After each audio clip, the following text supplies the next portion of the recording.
Where is John? He's better work on the intro to his talk and...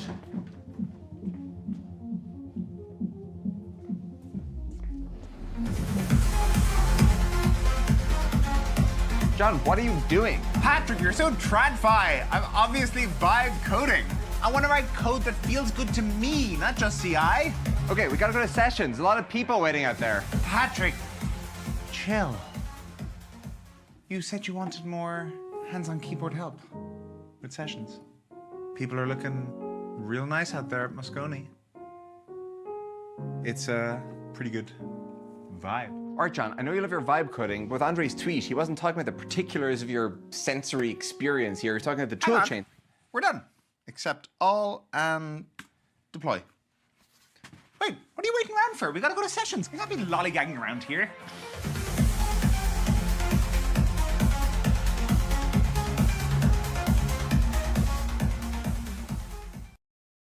Please welcome Stripe co-founder and CEO, Patrick Collison.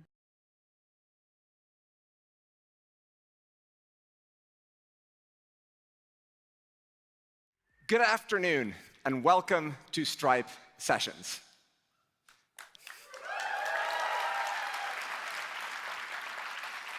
Sessions is the Internet Economy Conference, and this is by far our biggest one yet.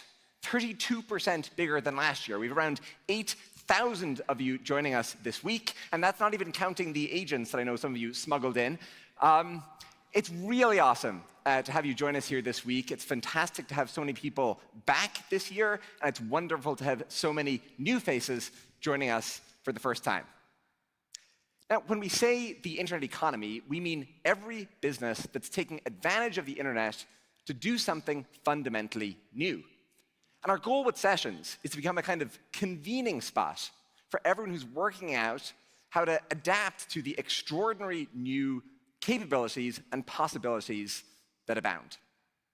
We're joined this week by some of the world's fastest growing startups, including Cursor, Vercel, and Lovable, some of the world's most ambitious and rapidly adapting enterprises like URBN, Nestle, NVIDIA, and some of the most influential software platforms like Shopify, Atlassian, and Salesforce, and of course, many, many more besides.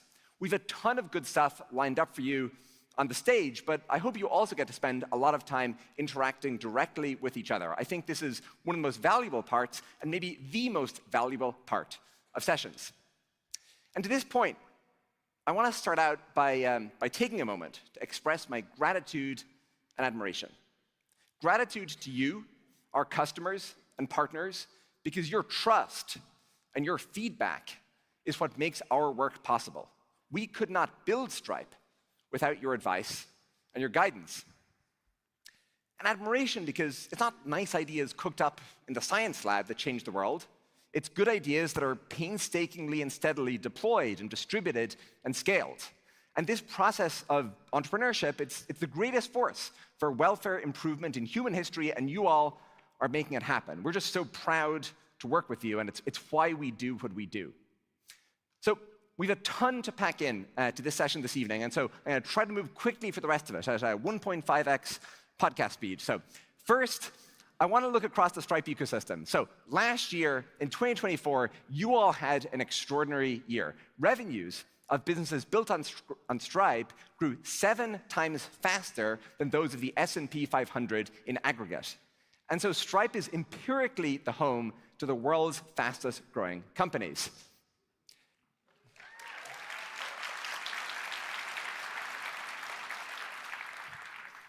This growth amounted to about $400 billion of new payment volume, so incremental new payment volume.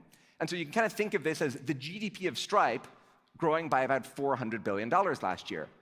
Now, it's always a bit tricky to kind of reason about these numbers. Like, how do you put that in context? Well, one way to think about it that I think is kind of extraordinary is the EU economy grew by around $600 billion last year. So the growth of the Stripe ecosystem is almost as large as the growth of Europe as a whole. So congratulations.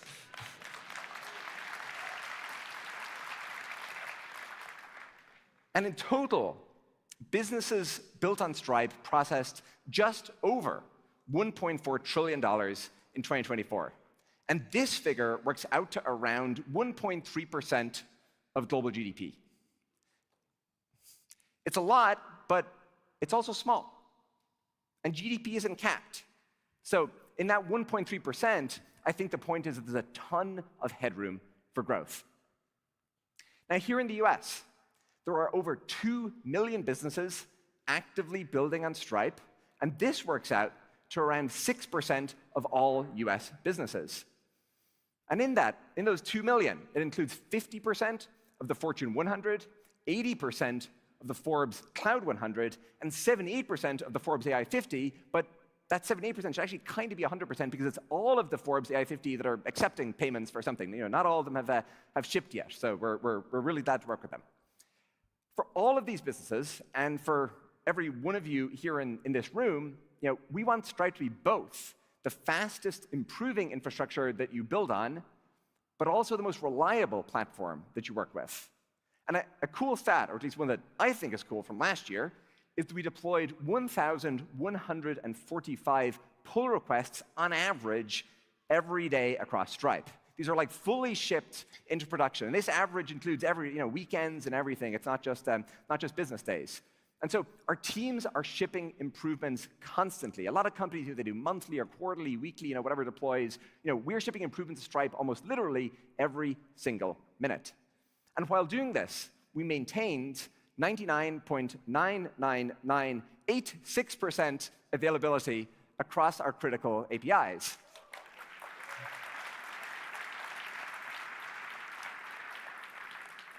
We know how important reliability is to all of you. And so this 99.99986%, it works out to around 44 seconds of unavailability through the year. So including all the Black Friday, Cyber, all that stuff. So it's less than a minute of unavailability through the year in 2024. Teams at Stripe take this really seriously.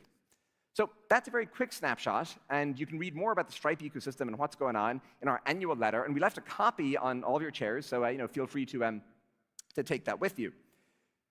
Now, we're gathered, of course, at a funny moment. It's been many years of unprecedented times. We've all heard that line a lot. At this point, maybe they're just precedented. Maybe it's the new normal.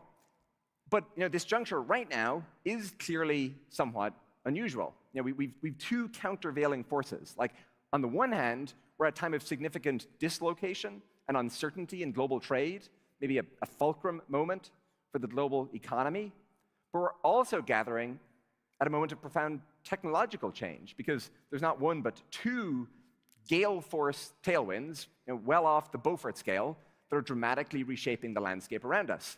I'm talking, of course, about AI and stablecoins. These are major new breakthroughs that are emerging in a turbulent economy. And we've seen the pattern of innovation during troubled macro times on many prior occasions.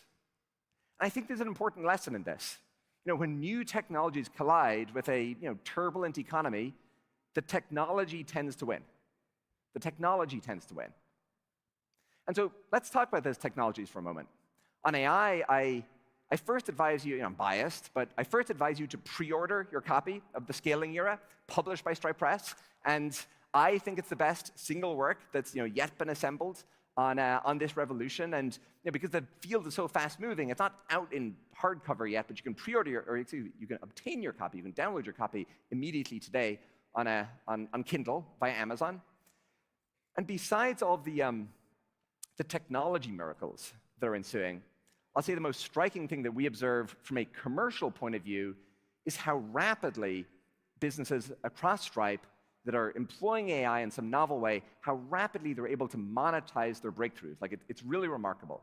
And so you all might have seen this chart before. So this is showing the kind of accelerating diffusion of new technologies across the economy. And in the early 20th century, it took decades for technologies to reach 50% adoption.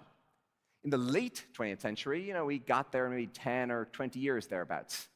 With AI, it's basically a square wave. It's happening overnight. On stablecoins, we've called them room temperature superconductors. And that's a bit tongue-in-cheek, and I don't know if everyone exactly knows what a a superconductor is for, but we think the analogy has some merit.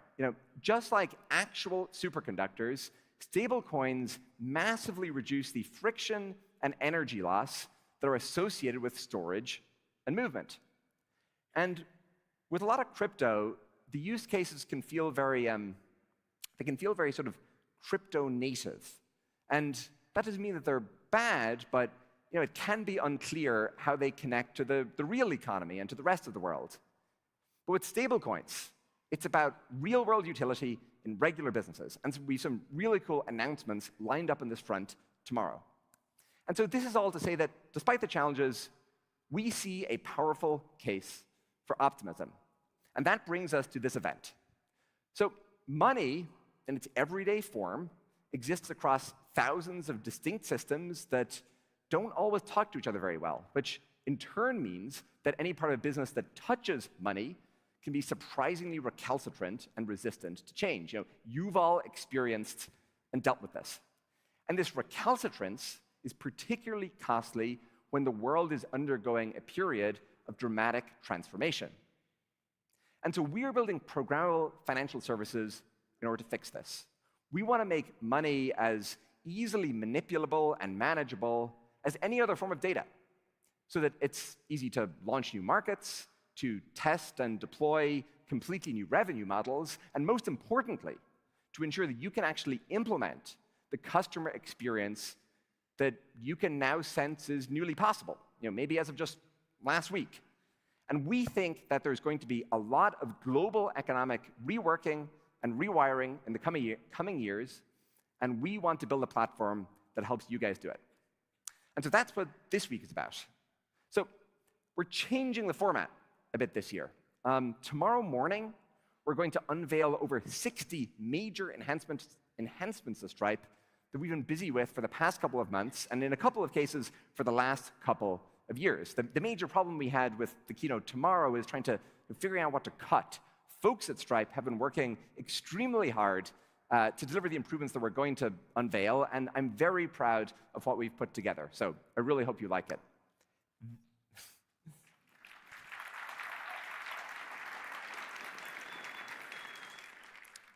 This evening, we wanted to zoom out a bit and to share some of the higher-level observations around what we're seeing across the internet economy as a whole. We're in San Francisco at the very edge of the frontier, and new phenomena and new patterns that eventually impact every business, at every scale, every sector, they often first materialize as patterns among startups. And so to give an overview of some of what we're encountering and what we think might burgeon and come to matter in the years to come, I want to hand it over to Stripe's president and my co-founder and my important younger brother, John.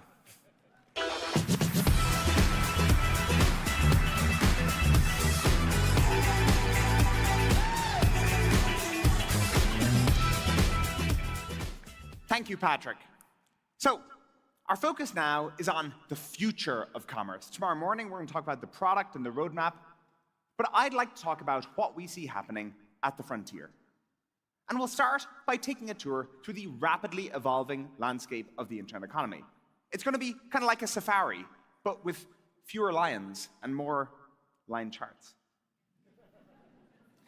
And then we'll look over the horizon to see what's coming next. So let's pop on our explorer hats and get going. As Patrick mentioned, your revenues are growing 7 times faster than those of companies in the S&P 500. You all are developing the next era of commerce. And so I want to look at one particular slice, the breakout companies building on Stripe. These are businesses that have grown their revenue from $1 million to $10 million in less than 2 years. And obviously, many of you run businesses even larger than that, but what you tell us every year is you want to see what's going on at the frontier. And we find looking at the fastest growing emerging companies gives us important situational awareness, no matter what size company you're running. So here goes. This is the chart of breakout businesses on Stripe. And you can see that the rate at which companies are hitting this breakout velocity is at a record high. It's even higher than what we saw during the pandemic surge. And you might wonder, what kinds of businesses are these? What shape do the fastest growing businesses take? As you can imagine, there's quite a few AI companies. In fact, nearly all the new AI labs and products are running on Stripe. So we thought we'd look at the 100 fastest growing AI startups and compare them to their equivalent peers in SaaS. And the growth dynamics are literally like nothing we've ever seen before. AI companies are compressing scaling timelines dramatically. And if you narrow the set further, and if you just look at AI startups founded in the last 3 years, you can see some of that square wave dynamic that Patrick mentioned. They're reaching $5 million in ARR in just 9 months on average. And right at the vanguard, it gets even wilder. Lovable, based in Stockholm, hit $50 million in ARR in 4 months. They're now the fastest growing startup in Europe. Cursor launched only 2 years ago, and they announced that they're at over $300 million in ARR. It's really quite something. Now, when you bring up this AI revenue, one question that people tend to ask is the revenue actually sticky, or are people dabbling and trialing and then canceling? And so we compared AI retention rates to SaaS retention rates, and the picture is quite interesting.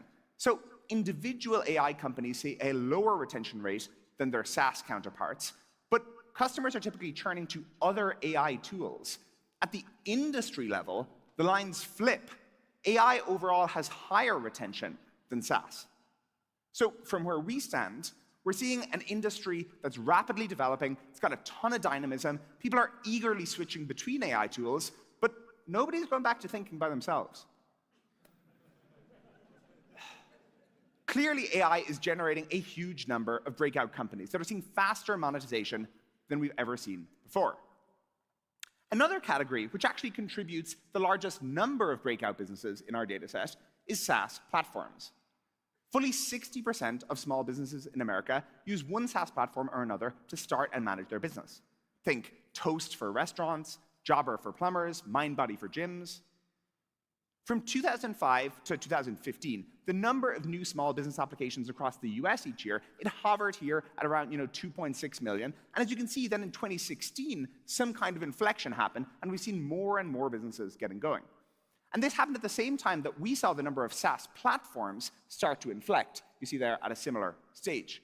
So the growth in small business creation has happened contemporaneously with the growth of SaaS platforms serving them. And these platforms act as conduits, injecting technology, automation, and AI into businesses that have historically been slow to adopt them. It's pretty unlikely that an individual church would deploy LLMs to handle event logistics, or that an individual retailer would build AI to predict stock requirements, but that's exactly what platforms like PushPay and Transformity are doing for them. We're seeing this over and over again. SaaS platforms putting AI to work across the small business economy. And so these SaaS platforms are breaking out as a result of the technology-powered productivity they're delivering. We were all taking online cooking classes rather than going to restaurants. But you can see here, the COVID period is small by comparison. Years later, it's still on a tear. And official economic indicators are still catching up. The Census Bureau doesn't give us stats on influencers. But Goldman Sachs estimates the number of people earning more than $100,000 a year through online content to be 2 million. So if the creator economy were a company, it would be the largest private employer in the world after Walmart. You've probably noticed this if you've just interacted with the youth recently. 57% of Gen Z say it's their aspiration to be an influencer. And look, maybe they're right. Maybe it's the only AGI-proof career that's going to be left. And you're probably familiar with the big names, YouTube, TikTok, Instagram. But we've seen the growth of an incredibly vibrant ecosystem where industries from journalism with Substack to education with Coursera are being reshaped through the creator economy. And just last week, following a court ruling, Apple changed its policies to allow developers to take payments outside of the App Store without incurring fees. This means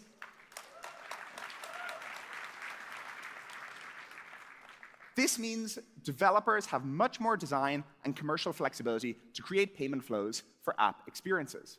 For the first time, if you're making an app, you can economically use your own payment stack for digital goods. So, AI, vertical SaaS platforms, and the creator economy. Those are just a few of the top categories we're seeing in the businesses growing the fastest on Stripe. And so you might wonder, how do they do it? Is there anything we should be taking away from these businesses?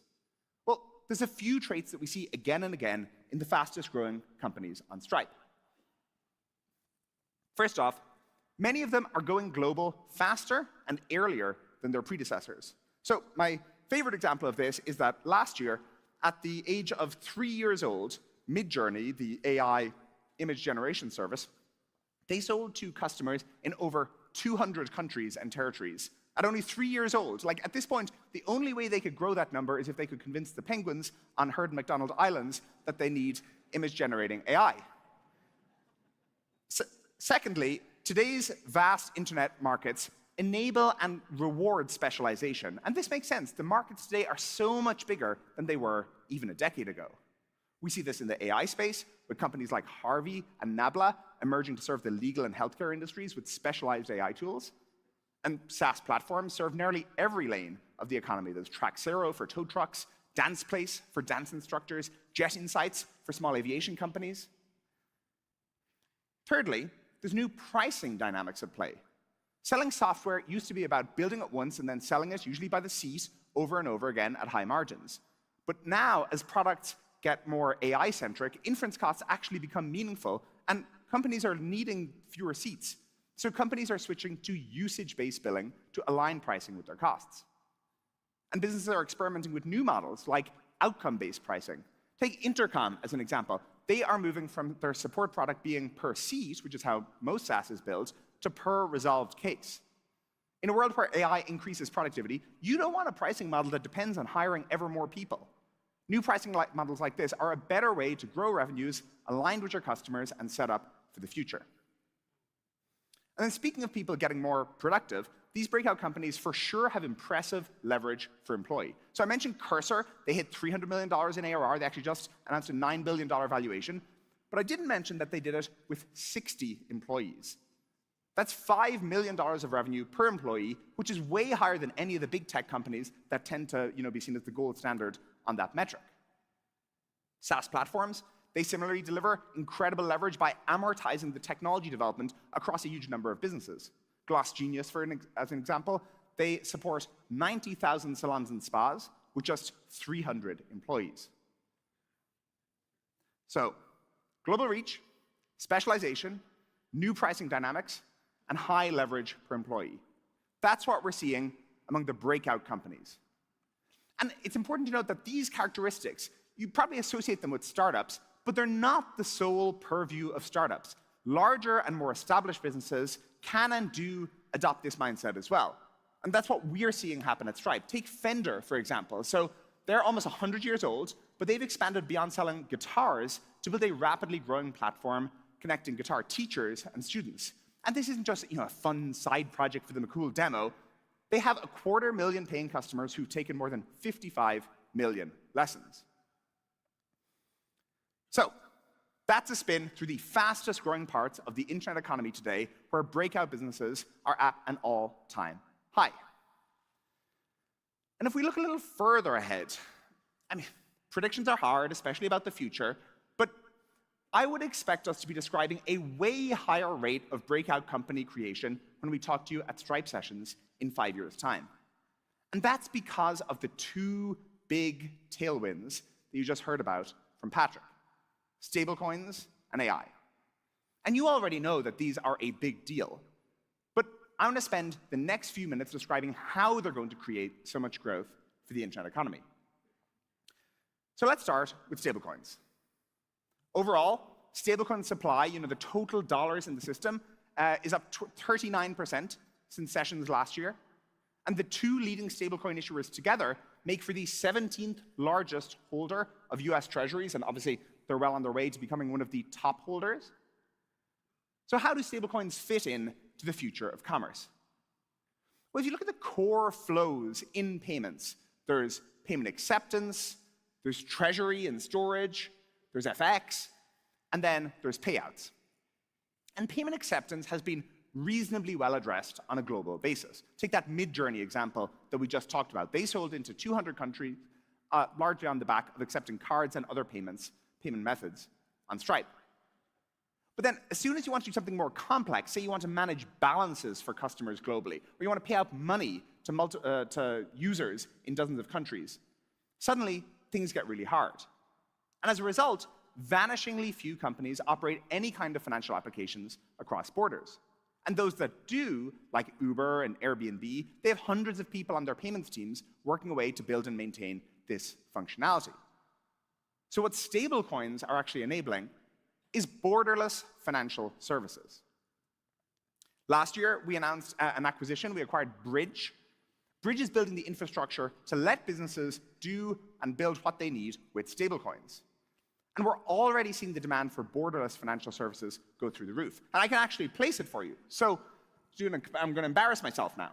This is Stripe's payment volume in our first 2 years of existence. Now, we think it's pretty nice. We were quite proud of it. You see this smooth exponential. You see the little bump for the holidays. Do you want me to add the Bridge payment volume at the same, cohorted, the same first 2 years? So if we add that up there. So now Stripe is this little embarrassing flat line right next to the 0 point on the y-axis. And you see Bridge similarly starting its own much higher exponential growth. People have been waiting since 2010 to see if crypto is for real. And what you're seeing in stablecoins is real utility for real businesses at a growth rate which eclipses anything we've seen before at Stripe, including Stripe itself. Most of this usage is people looking to build borderless financial services. So we have companies like X, Remote.com, and Scale AI. They're paying out to users globally. We have people like DollarApp and ChipperCash allowing users across LATAM and Africa to hold dollar balances. And we're even seeing companies like SpaceX use stablecoins for borderless financial services within their own businesses. Every large company has hundreds of bank accounts, trapped liquidity in every country, and labor and time-intensive intra-company settlement. And anyone building financial services has tended to expand internationally very, very methodically. Nubank and Cash App, two of the world's most successful fintechs, are in no more than a few countries a decade after launching. But with stablecoins providing the building blocks of borderless financial services, we predict launching financial services in a vast number of countries all at once will become much more normal. The use cases are nearly endless, so anyone doing business globally needs to be thinking about stablecoins. On the AI front, we've already talked about how AI companies are growing at rates that we've never seen before. But what about applying AI to all of your businesses? Well, no topic is being more hotly debated around here than AI coding and how software engineering is going to intersect with it. And I found, at least, it's a little difficult at times to separate the hype from the reality. So we figured we'd put it to the test. Patrick and I were doing a Q&A here on Thursday morning. I hope we'll see you all there. And you have to submit your questions. So we thought, can we build an app to take your questions and vote on them and everything without writing any actual code? So do you want to see how it went? All right. So here's my prompt, and this is Cursor that we're using, and we dropped in this prompt. We can go ahead and submit that. And what you'll see that's interesting to me about it is it's a pretty detailed prompt. We found that if we didn't specify the stack that we wanted to use, we got worse results. It's kind of like a detailed PRD that you would give to someone. And so Cursor's, but like we're not writing any code. No code had to be written for this to work. And so it was off doing its thing. It got a few errors. Let's see what it actually, this was not a one-shot prompt. There was a little bit of nipping and tucking, but we didn't have to write any code. And so we can show what it actually built. If we bring up my screen. Alrighty, so here we have the working app, and we can ask, a question. I'm not going to use,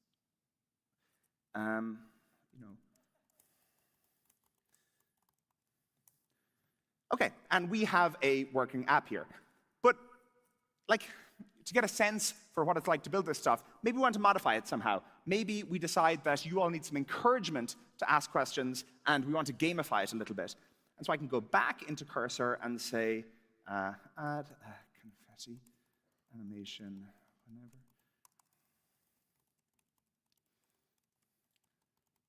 Maybe I'll just say, please, little Pascal's wager. And that is the experience. And you see, it's doing what any engineer would do, which is Googling the problem and finding a Node package to install. But that's it. That is the experience of tweaking our app using it, where we gave a high-level natural language experience, and it's come back. I'm not going to read all that. I'm just going to accept it. And now we can try. And so, again, we can come up with another question like that's on everyone's minds, like, how did Patrick get to be CEO? And then, in theory, if this is a live demo, by the way, so hopefully it works. Okay. And we need more pizzazz. How do you spell pizzazz? For the confetti, make it more energetic. This is a live demo. I really need it to work. Okay, and again, you're kind of getting a sense for the vibe coding experience where, okay, we got something back here from cursor, so it should work. I'm going to, again, accept that. Okay.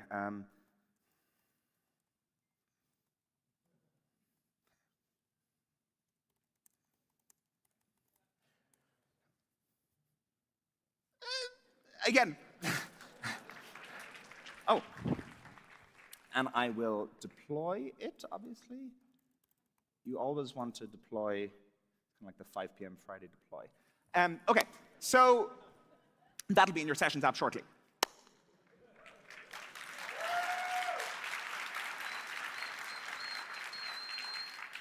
So obviously, this is kind of a fun example, but it does give you a sense of how far along AI coding is. It hasn't cracked navigating a large code base with a ton of context, and it's very non-deterministic. Like I've never seen that confetti just coming down the right side before.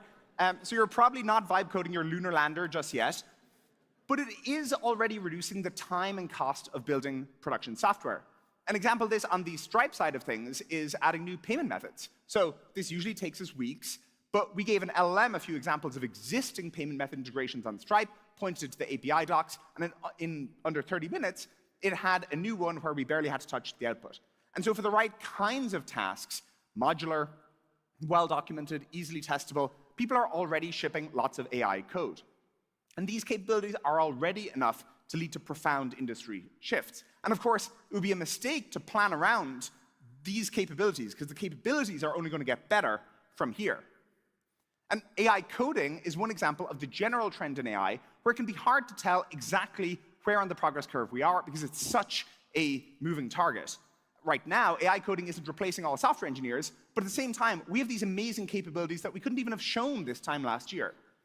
And so to explore this topic further, I want to bring out a special guest. Patrick already mentioned his book, The Scaling Era, and through his podcast, he's featured many of the sharpest minds in AI and the people who are actually building the future that we're all experiencing. Please welcome Dwarkesh Patel.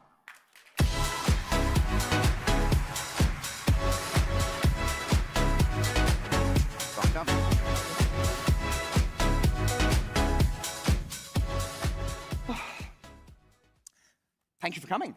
Honored to be here. So I think the big thing that's hard in following AI is, again, separating the progress from the hype and like pointing yourself on the curve. And you've thought a lot about this topic. And so I guess I'm curious if you were to predict for everyone here, everyone's running a business. Everyone here, I think you can assume, is pretty AI-pilled. But just what does it actually look like from here as we start to see all the productivity gains? I think AI today is actually quite limited. Confetti, modulo. I thought that was pretty good. But it's an input-output text box. It can answer questions. It can give you instructions for what to do, but it can't itself perform actions. And it doesn't have the ability to learn on the job. It's like living this Groundhog Day, where each session, it begins with a new memory, and so it just takes a long time to train a human. These models just come, you're stuck with the skills they have out of the box. You can't really train them. And they don't have the ability to perform actions or engage with projects that take days and months, which is like what most work is. Most work is not like writing a Google Doc for 30 minutes. And I think those are the abilities that hopefully will be unlocked over the next few years and will make them broadly useful, have huge economic impact. So the reason one should be really optimistic on AI is we're seeing, like, again, I think everyone here is pretty excited, but we're seeing what you can do with this very limited context and kind of limited time to actually go execute tasks. And what you're saying is when we actually unlock long-running tasks, the one people talk about is was it your coinage, the drop-in remote worker? It wasn't my coinage. Okay, yeah. But right now, AI is like someone who started at your company 5 minutes ago. Imagine how good AI will be when it's actually the person who's been around your company for 10 years. Is that basically your case for optimism, that we're doing amazingly well even with how limited it is today? Yeah, I mean, just like even these models today can read every line of code in your code base and all your Google Docs and whatever. And just think about how hard it is to onboard a human. No human could do that quickly. And if they are actually smart enough to then do useful tasks for you, to engage in long periods of times without your supervision, then, the fact that AIs are so weak right now is kind of a reason to be bullish. Yeah, okay. You are quite AI native. How do you use AI in your workflows, for the podcast, for your writing, that you suspect people in this room do not? I don't want to speak for the people in the room, but I kind of treat it like a sort of actual human colleague. And the way you would treat a human, if you hire somebody and it's like, you had to spend hours, weeks, giving them feedback, iterating on what they're working on, changing your instructions. And right now, you try to get something done with an LLM, and it wouldn't work the first time. And then you just give up. You wouldn't spend even 15 more minutes iterating on the prompt. You wouldn't build harnesses and scaffolds and whatever, which we have to build for humans as well. So just I'm more patient with it. You're more impatient with AI? Patient. Oh, you're more patient with AI, right. I see. And are you saying that you kind of have built out your AI toolkit a little bit? Yeah, one thing it's been helpful to me, which I think people complain about, is people complain they're mediocre writers, and I can actually use them to write essays with me. But it requires, through the session, giving them feedback on you wrote this wrong, this is how I'd write it instead. And the problem, of course, is that at the end of the session, all that taste is lost. Yes. But through the session, it's kind of useful. but does all that context have to be lost? People complain about AI slop writing. Yeah. Have you an AP style guide that you gradually build out so that when you go to write something new, you can catch up? I do give them the prompt of write like Gwern, or write like Scott Alexander, or write like Tyler Cowen. I see. It sometimes helps. So prompts that write like Gwern or Scott Alexander is how you get slightly less meat. Who is the persona you always not for writing, but just anything? You're I want to have this question answered. Who's the persona you give it? Well, maybe I should try Dwarkesh, given that I'll be getting a potpourri of useful writers myself. Jack Clark, co-founder of Anthropic, said he expects AI to boost GDP by 0.5% per year. Does that seem like a reasonable claim to you? I think it would be reasonable if you expect AI to be like the internet. I think that's the wrong reference class. I think the better way to think about AI is, imagine if you had 10 billion extra people on Earth, and they're all super smart and conscientious and are widely educated and trained in every single domain. Would it be reasonable to expect 0.5% economic growth from that? I think not. I think it would be 30%, 100%, or something like that. So you think that's much too pessimistic? Yeah, and also the AIs are the population is increasing as well. Of the AIs. One of the critiques you hear is, sure, we'll see lots of AI productivity growth, but it's already the case that much of humanity is not bottlenecked on intelligence. We have just lots of silly restrictions in various places. We have lots of places where guilds of particular professions favor those professions and prevent people from kind of being too productive in those places. You see it across medicine and law and various places. And so what do you make of the argument that we'll regulate our way out of too much AI productivity? I think in law and medicine, I'm especially optimistic because there might be restrictions on who's allowed to call themselves a doctor or a lawyer. But I don't know, when I have to, my business is much simpler than yours, John, but whenever I had to do legal work, it's very little of it involves actually the lawyer has to be legally involved. It just, you don't trust ChatGPT yet to write the contracts. And but fundamentally, you could just, if you trusted the LLM enough, they could write all the contracts, they could give you the diagnosis. And so while there might be restrictions on who's legally designated as a credentialed expert in these fields, if you trust the AI enough, I think you will just defer to them more, even if it's called a chatbot. Yeah. So we still get the productivity gains, even if it comes through some different interlocutor. Yeah. What kinds of businesses do you think will be most boosted by AI? What business gets the biggest benefit? One where a lot of the cost of production comes from labor. I think in software you've seen that it's grown absurdly fast over the last few decades because the marginal cost of serving an additional user is incredibly low. And I think lots more businesses will become this way given the fact that labor will be supplemented, made more productive, replaced, whatever you want to call it, with AI. And secondly, businesses which have high elasticity of demand. If you can automate big parts of your workflow and you can make 1000x the widgets or 1000x the services, is there actually demand for your product enough that that would be saturated? Yep. Okay, how about that? So if we just, again, go and predict a little bit forward, if we're all back at Stripe sessions this time next year, what do you think are the major advances? Like, again, you know, the demo, legitimately, we couldn't have shown this time last year. It just wouldn't have worked. What do you think the capabilities that everyone's going to be excited about? What are the big unlocks, the unhobblings between now and next year? I'd be quite excited to see it actually use a computer, not just an ID, but just do whatever you need on the computer, and not just for a few short minutes and you got to give it instructions again, but just it runs away and maybe you start something at the beginning of the session and then you give your keynote and then you come back and it's gone and done a whole big task. That's what I did. It's deploying right now. I think it's either in the Sessions app for you right now or it's about to be. So that's we're a little bit there, but I know what you mean. So much longer-lived agentic actions. Yeah, and ones that involve a broader range of tools than just coding. Like you got to call up a vendor to figure out some confusion. You got to like chat with some people on Slack. And is there something as well to thinking about how broadly we trust the agents as well? Because there's something right now where when AI goes off and does something, you're really supervising. You know, it's not a junior employee, it's an intern, and like, it's not your best intern. Like, you're really reviewing the work. Will we see something where just the amount of leash you're willing to give your agents, there's like how long they're spending going and working on the task before and coming back to you, but then there's how much supervision you're giving them, which I feel like might be another axis. Yeah, I think it's not that different from humans, where if you give some humans too much leash, you can run into some trouble. And it is the case that they are, in some sense, more reliable in the sense that if an intern goes and does something for you and you like figure out they messed up, it's not clear like why they would have done it. They're not going to be like the 2,000 words of chain of thought that like, you know, here's what I tried to do, here's why it didn't work. But yeah, you will have to have the same checks and balances on them that you have on human workers, just because like there's no person at Stripe who could hopefully, you know, break every single important system. Yes. You wouldn't want to put AI in a similar position either. Yes, yes. Last question. What are you personally most excited about right now in AI? There's a lot of like drudge work involved in every job, and I do think like I'm optimistic about the fact that like I can just like focus on the thing that I enjoy the most, which for me is just like researching for the podcast or something, and everything else can just be behind this blob of agents that I can interact with once a week, and then I can forget about it. Less toil, more fulfilling work. That's right, yeah. Well, on that note, Rakesh, thank you. Of course. Thanks.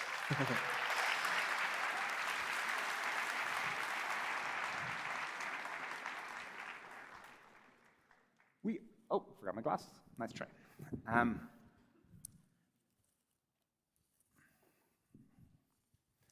We are living through a major platform shift with AI, as you all know. But every time there's a major platform shift, how people buy changes. And I want to give you a concrete example. So let's go back to Cursor for a moment. So bear with me on the hypothetical. Let's assume that you all love the AMA app on Thursday. It's a huge hit. We're going to turn it into a startup. We're deploying it on the public internet. And so we want to build some more functionality. And we're going to, in particular, we're going to build on top of Vercel. And we've been seeing a lot of load, so we're going to build in their bot protection functionality. And the reason I want this kind of specific hypothetical, because Cursor knows how to do everything in the coding realm, but now we need to go do something in the real world. We're going to buy a service, and we need this functionality. And so normally from here, yeah, we've built it, but we need to go break our flow. We need to go to the Vercel website, go through that whole setup, get our credentials, come back to the IDE here. But this is where we think things are changing. And so we can actually have, if we call Cursor's MCP here, we can just describe the functionality that we want. So we'll ask for that upgrade here. So we're just describing, again, natural language, what we want to add to Cursor, and we submit that. And it's going off, and it's finding out what the functionality is, how it works, it's giving us the link. And so now, if we click this link, you see we're coming to the completed Stripe checkout page, and already with link has our credentials, so we'll hit subscribe there. And that's it. We come back to Cursor, and we can, in fact, just turn on the functionality now because it's been enabled. And that's it. That was the entire transaction. And so what you saw here was we needed some extra functionality in Vercel, and we just did the entire thing in Cursor. This is a totally new modality for commerce. In 30 years, when your grandkids ask where you were when agentic commerce took off, you can tell them you were right here at Stripe Sessions. And the term you're going to start hearing way more of is MCP, so just remember that. A simple way to allow models to engage in tool use in the wider world, including making complex purchases on your behalf. And there's tons of applications for this just broadly, but what you've just seen here, one tool directly making a financial transaction with another tool, that's going to create buying opportunities and patterns for growth for all sorts of companies. You've probably seen that you can now purchase directly within ChatGPT. Soon, every AI tool may become a sales channel for you.